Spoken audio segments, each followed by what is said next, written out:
Il risquait la peine de mort. Il sera condamné à la prison à vie pour la mort de 850 manifestants durant la révolte qu'il a renversée début 2011.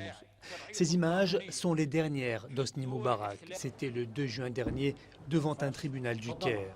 Les familles laissent éclater leur rage contre un verdict jugé clément. Le procès Moubarak fut un long feuilleton.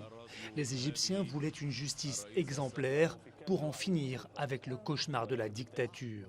3 décennies de règne sans partage, mais c'est cette image que l'on retiendra de l'ancien Raïs, alité sur une civière, enfermé dans un box grillagé, loin de l'image de dirigeants courtisés sur la scène internationale et redoutés dans son pays.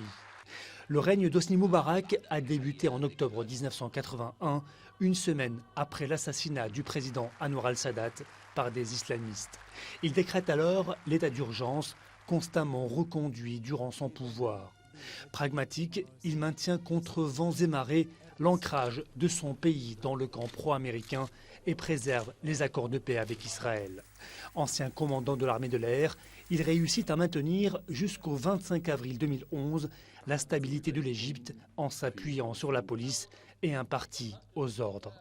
Même si le poste est prévu par la Constitution, en 30 ans de pouvoir, Hosni Moubarak n'a jamais désigné de vice-président.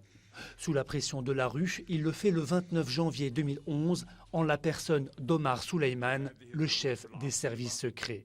C'est ce même vice-président qui annonce 10 jours plus tard la fin du règne d'Hosni Moubarak. Une fin de règne qui ouvre la voie aux premières élections démocratiques de l'histoire de l'Égypte.